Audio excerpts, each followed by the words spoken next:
जय मसीह की मसीह में मेरे प्रिय भाइयों और बहनों, आप सभी को मेरा नमस्कार। मैं आप लोगों के बीच में पहला कुरिन्थी अध्याय 10 और उसके पहले वचन से लेकर 13 वचन का पाठ कर रहा हूँ।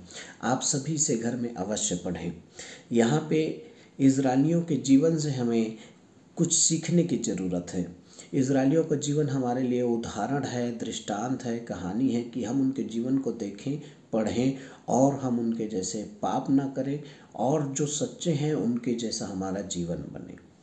यहाँ पे इज़राइलियों के विषय में लिखा है, जब वे मिस्र से निकले और कनान देश जाने लगे तो 6 लाख लोग थे, लेकिन 6 लाख लोगों में से पुरानी पीढ़ी के सारे लोग मर गए।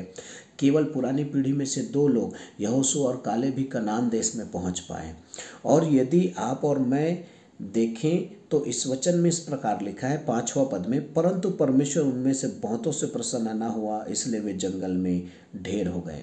क्योंकि कई बार हम मसीह यीशु में आते तो हैं, प्रार्थना, भक्ति, उपवास, दान और हर एक मार्ग में चलते हैं, लेकिन कई बार आपका और मेरा जीवन परमेश्वर को प्रसन्न नहीं कर पाता है।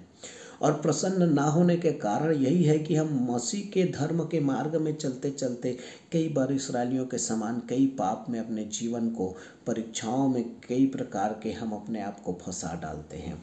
आइए हम पढ़ें कि इज़राइलियों के जीवन से ये कौन कौन से पाप हैं जो उन्हें जंगल में ढेर कर गया और वे कनान देश पहुंच नहीं पाए। कहीं आप और मैं भी उस स्वर्गीय कनान से वंचित ना हो और हमारा जीवन जो है इसी संसार में नाश ना हो जाए। यहाँ पे 6वें पद से लिखा है, ये बातें हमारे लिए दृष्टांत ठहरी है, जैसे उन्होंने लालच किया वैसे हम भी बुरी वस्तुओं का लालच ना करें। तो पहला पाप जो उन्होंने किया वो लालच है। इज़राइली लोग जब मिस्र से निकले तो कई प्रकार के लालच से बचे। यहाँ तक कि लिखा है कि वो मिस्र के प्याज, लहसुन, कुंदरू को भी याद कर रहे हैं। ऐसे बुरी लालच हमें कभी भी नहीं करना चाहिए। 7वां ना तुम मूर्ति पूजक बनो।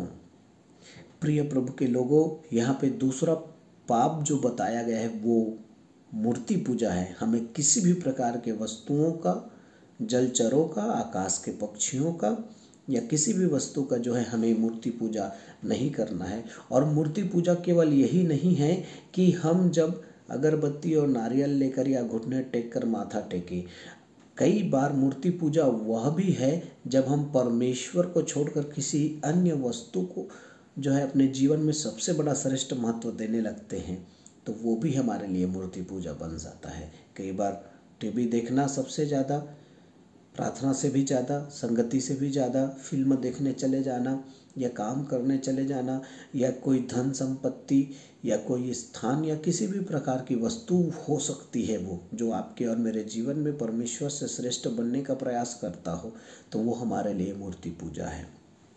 तीसरा यहाँ पे लिखा है, और न हम व्यभिचार करें जैसा उनमें से कितनों ने किया। ये तीसरा है कि हम व्यभिचार में ना गिरे, क्योंकि ये भी परीक्षा के समान शैतान का सबसे बड़ा हथियार है जो आज पास्टर, विश्वासियों और जवान लड़के लड़कियों को घायल करके रखा है।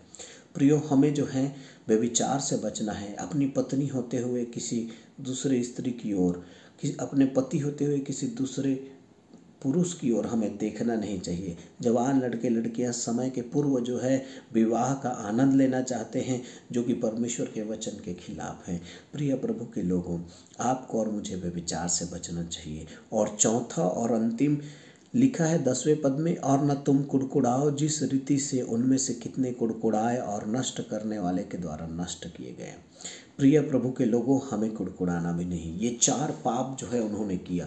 पहला है उन्होंने लालच किया, उन्होंने दूसरा मूर्ति पूजा किया, तीसरा व्यभिचार किया और चौथा उन्होंने कुड़कुड़ाया। परमेश्वर के सम्मुख कुड़कुड़ाहट, जो जीवन, जो प्रभु ने आपको परिवार, जो घर, जो छत, जो संपत्ति, जो लोग, जो गांव, जो समाज आपको दिया है, जो देश दिया है, आप उसमें आनंद पूर्वक परमेश्वर की सेवा करें, क्योंकि हर एक परिस्थिति में खुश रहना, संतोष रहना, यही परमेश्वर की इच्छा है।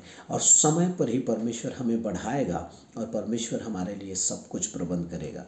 प्रिय प्रभु के लोगों, यहाँ पे एक और बात लिखी हुई है 12 पद में, इसलिए जो समझता है मैं स्थिर हूँ वह चौकस रहे कि कहीं गिर न पड़े।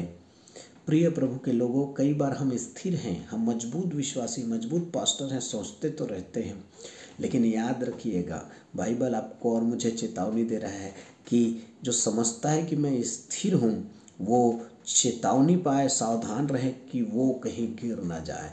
प्रिय प्रभु के लोगों, मैं विश्वास करता हूँ आज आप और मैं इजरायलियों के जीवन से इन बातों को सीखकर हम हर प्रकार के लालच और हर प्रकार के मूर्ति पूजा, हर प्रकार के जो है व्यभिचार और हर प्रकार के कुड़कुड़ाहट को अपने जीवन से दूर रखेंगे।